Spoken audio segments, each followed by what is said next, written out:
Fala minha gente querida, tudo bem? Bem-vindos a mais uma aula virtual de matemática. Eu sou o professor Juliano e juntos vamos estudar hoje função polinomial do primeiro grau. Antes de começar, não deixe de se inscrever no canal, deixar aquele like esperto e apertar o sininho.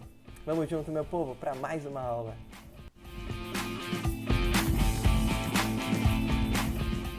E vamos lá, minha gente, vamos para mais uma aula. O tema de hoje é função afim. E antes de falarmos da função afim, primeiro nós vamos falar da função polinomial do primeiro grau. Veja, uma função polinomial do primeiro grau é toda função que tem sua representação gráfica, o seu desenho, como uma reta. Veja só, essa reta pode ser tanto na diagonal, como por exemplo uma reta crescente, que está subindo, parece uma subida aqui, ó, ou uma reta decrescente, que parece uma descida. A representação dela também poderia ser uma reta paralela ao eixo x, também chamada de função constante. O que não pode acontecer é o desenho de uma reta vertical, paralela ao eixo y. Por quê? Porque vamos lembrar o conceito de função? A função diz assim, para todo elemento x, ele sempre se liga a um único y correspondente. E se nós tivéssemos uma reta na vertical, nós teríamos um elemento x se ligando em todos os y possível. E aí não seria uma função, seria apenas uma relação.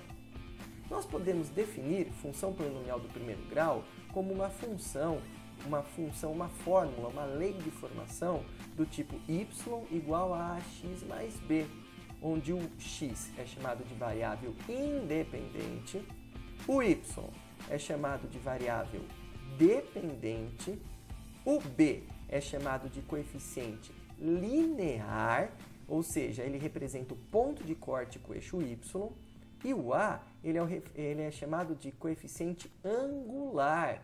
O coeficiente angular ele determina a monotonicidade da função. O que é isso? Se ela é crescente ou decrescente. De que maneira? Se o a for positivo, for um número maior que zero, a função vai ser crescente, vai ser uma subida. Se o a for um número negativo menor que zero, vai ser decrescente, vai ser uma descida. E se o a for exatamente zero, vai ser uma constante paralela ao eixo x. Para as funções estarem subindo ou descendo, o a tem que ser diferente de zero. E para falar um pouquinho melhor sobre esse a, sobre esse número que acompanha o x, nós vamos fazer o seguinte exemplo. Olha só.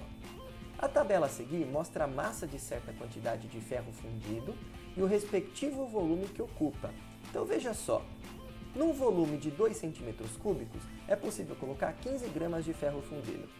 Em 4 centímetros cúbicos, 30 gramas de ferro fundido. E em 6 centímetros cúbicos, 45 gramas de ferro fundido. Qual é a lei de formação que expressa a massa y em função do volume x? Para fazer isso, nós vamos colocar essa situação que está representada numa tabela, nós vamos representar ela num gráfico. Vamos usar o GeoGebra para isso. Vamos dar uma olhadinha? Bom, minha gente, vamos fazer então o gráfico dessa situação. Nós temos a tabela massa e volume, onde a massa representada pelo eixo y, o eixo das ordenadas, e o volume representado pelo eixo x, o eixo das abscissas. Então agora nós vamos ter que colocar esses pontos aqui no plano cartesiano. Veja só, quando o x for 2, o y vai ser 15. Então nós vamos ter o ponto 2 e 15. Quando o x for 4, o y é 30. Então nós vamos ter aqui o ponto 4 e 30.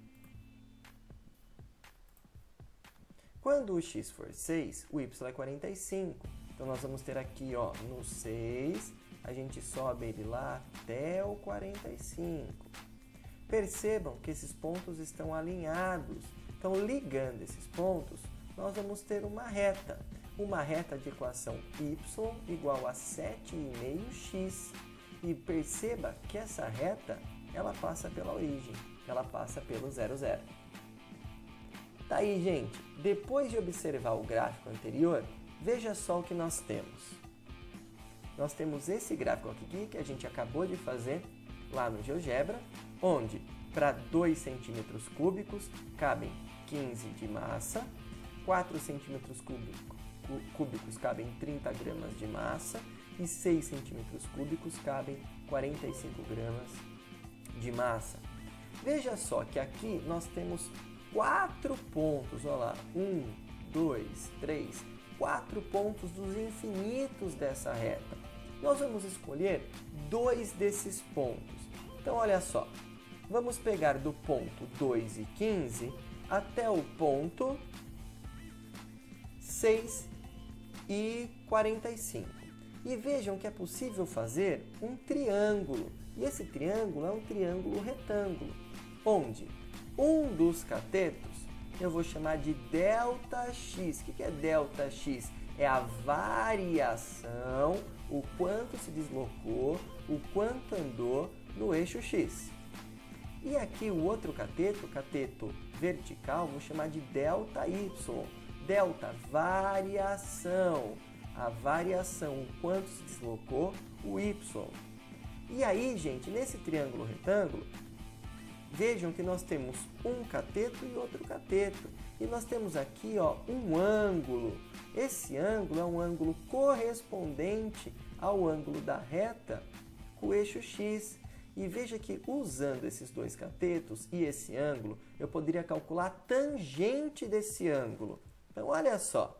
Sabendo que ΔX é a variação do 2 até o 6 e o ΔY é a variação do 15 até o 45, eu posso falar que a tangente desse ângulo é ΔY, cateto oposto, por ΔX, cateto adjacente.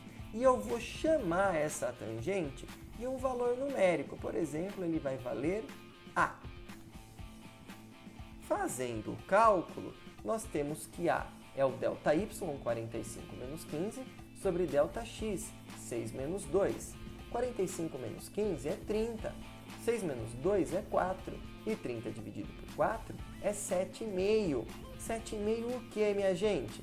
Lá o eixo Y era grama e o eixo X era centímetro cúbico. Então, 7,5 gramas por centímetro cúbico. O que isso significa? Que para cada centímetro cúbico eu consigo colocar 7 gramas e meia. E a pergunta é, em X centímetros cúbicos, quantas gramas eu consigo colocar? Então, portanto, a minha função é y é 7,5x. Quer dizer, então, que para cada x centímetros cúbicos eu coloco 7,5 gramas. Então, em y nós vamos ter 7,5x. Vejam que a partir daí, de y igual a x mais b, que é a nossa forma geral, nós temos o a como coeficiente angular. Por quê? Porque ele representa a tangente do ângulo, como a gente acabou de ver. E também ele é chamado de taxa de variação. E um outro nome é coeficiente angular. E o b, ele é o coeficiente linear. Nós vamos ver que ele é o ponto de corte com o eixo y.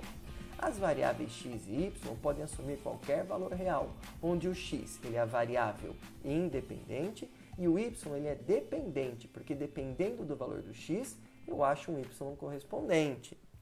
E aí, das funções polinomiais do primeiro grau, eu tenho as chamadas funções afim, onde tanto o valor de a quanto o valor de b são números diferentes de zero. Então, veja só, y igual a menos 3x mais 0,1 é afim, porque nem o a e nem o b são zero.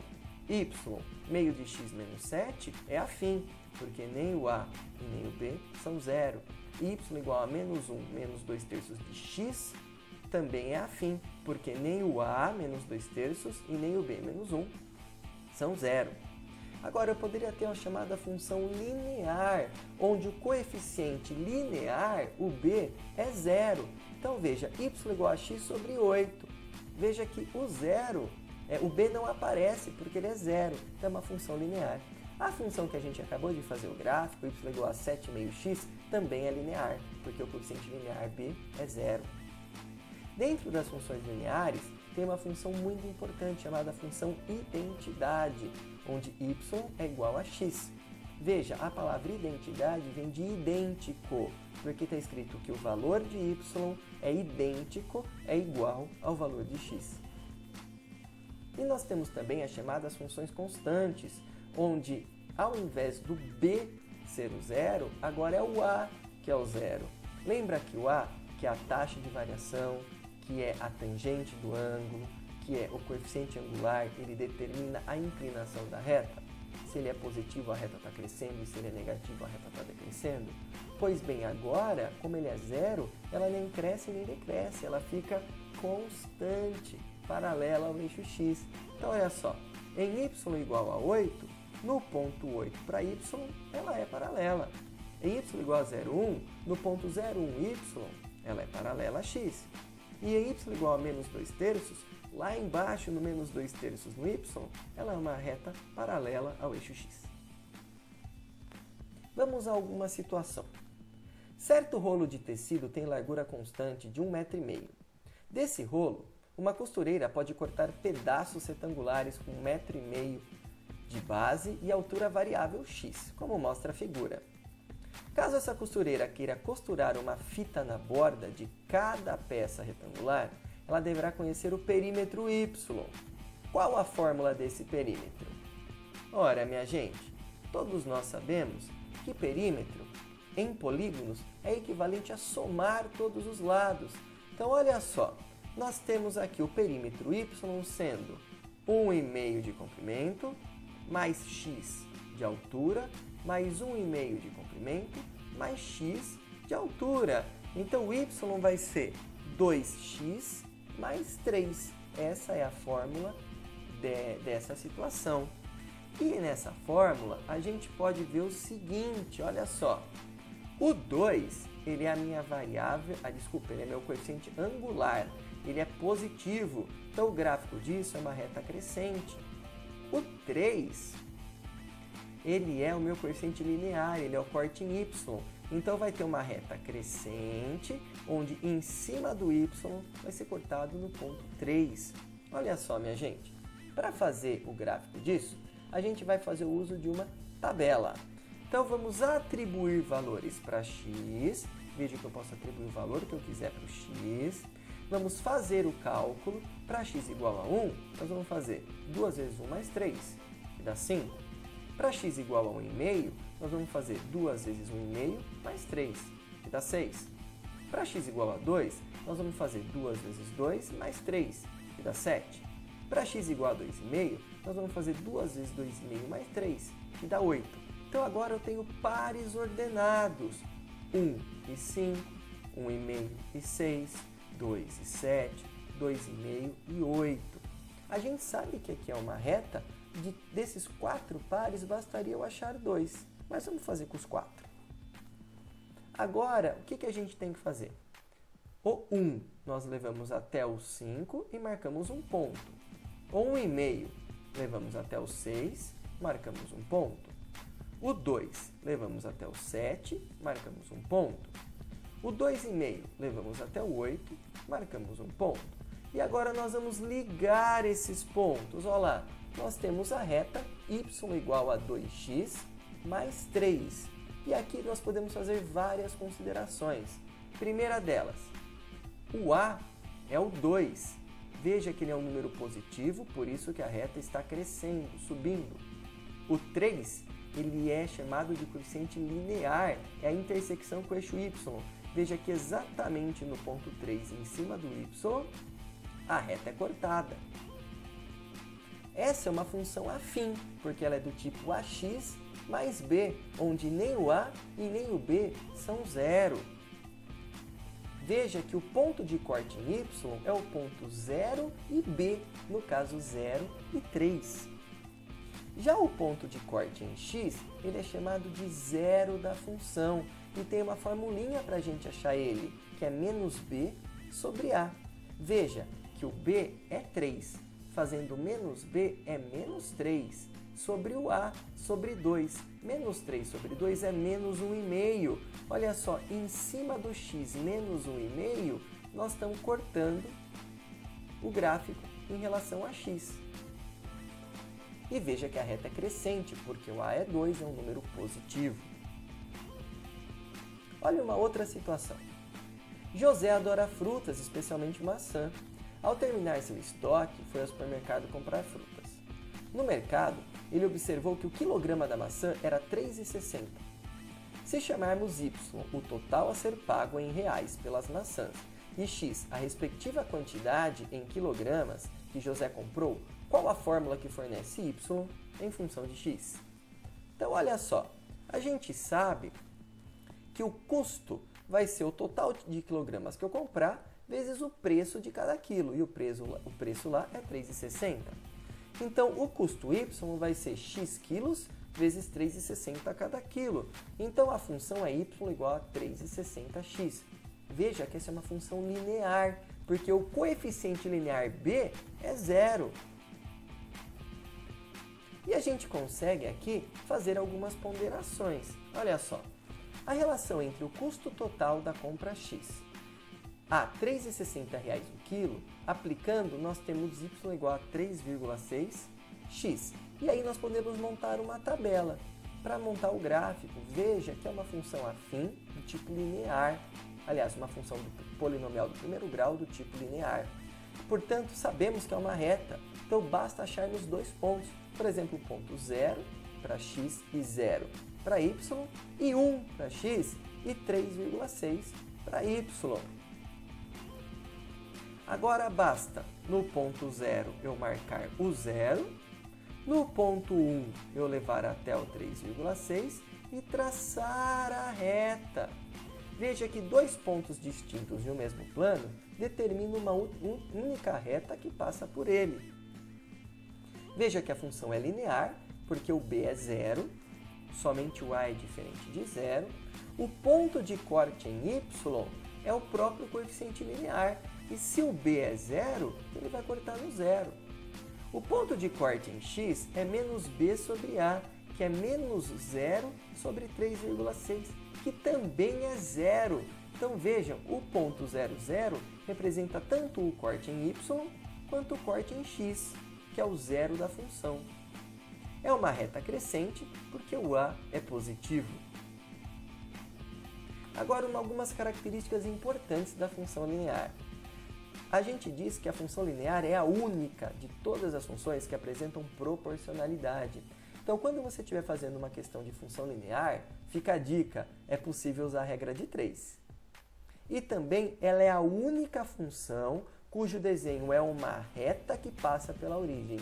Então, se você se deparar com um gráfico e esse gráfico for uma reta, e essa reta passar pela origem, pelo ponto 0, 0, automaticamente esse gráfico é de uma função linear. Vamos a um exemplo. Sobre a função polinomial do primeiro grau definida como y ou f de x igual a menos 5x mais 2, responda. Qual a sua classificação? Olha, minha gente, nem o a e nem o b são zero, né? Então essa é uma função afim, pois ela é do tipo ax mais b igual a zero, com a e b diferente de zero. Qual é o coeficiente angular? Interprete-o. A gente viu que o coeficiente angular é o número que acompanha o x. Então, o coeficiente angular é a igual a menos 5. Veja que ele representa uma reta decrescente, porque ele é negativo. Qual o coeficiente linear? Interprete-o. Ora, o coeficiente linear é o número que não está junto com o x, no caso é 2. E a interpretação dele é que ele é exatamente o ponto de corte com o eixo y. Então, para y igual a 2, ou seja, no ponto 0 e 2, é que vai ter o corte do gráfico com o eixo das ordenadas. Qual o valor do zero da função? Gente, o zero da função expressa exatamente o ponto de corte em x. E a gente viu que para achar zero da função, basta fazer menos b sobre a, que no caso menos b é menos 2, dividido por a menos 5. E menos com menos é mais, então vai dar 2/5. Outro jeito de fazer zero da função, como o próprio nome fala, é igualando a função a zero. E a função não é menos 5x mais 2? Então eu vou pegar o menos 5x mais 2 e vou igualar a zero. Resolvendo essa continha, fazendo letra de um lado e número do outro, nós temos menos 5x igual a menos 2, x igual a menos 2 sobre menos 5, que é 2/5. Dividindo 2 por 5 é 0,4. Então, a gente diz que o zero da função, ele representa a intersecção com o eixo x, para x igual a 0,4, que é exatamente no ponto 0,4 e 0, ou 2/5 e 0. E agora vamos esboçar o seu gráfico. Para isso nós vamos fazer uso do programa GeoGebra mais uma vez. Bom, minha gente, então vamos fazer esse gráfico. Lembrando que a nossa função é y igual a menos 5x mais 2. E para fazer essa função, a gente já viu que a função na forma ax mais b é uma reta. E para fazer uma reta, basta apenas 2 pontos, dos quais esses 2 pontos nós também já calculamos, que é a intersecção do eixo x e a intersecção com o eixo y. Veja, a intersecção com o eixo x é o zero da função, que é o ponto 2/5 e 0, ou 0,4 e 0. E a intersecção com o eixo y é o próprio coeficiente linear, y igual a 2. Então, é o ponto 0 e 2. Vejam que aqui nós temos 2 pontos e basta ligá-los para traçarmos a reta da função y igual a menos 5x mais 2. Então tá aí, gente, olha só, o gráfico da função é esse aqui, como nós acabamos de fazer. E aí, meu povo, gostaram? Agradeço demais a atenção de vocês. Um grande abraço e até a próxima.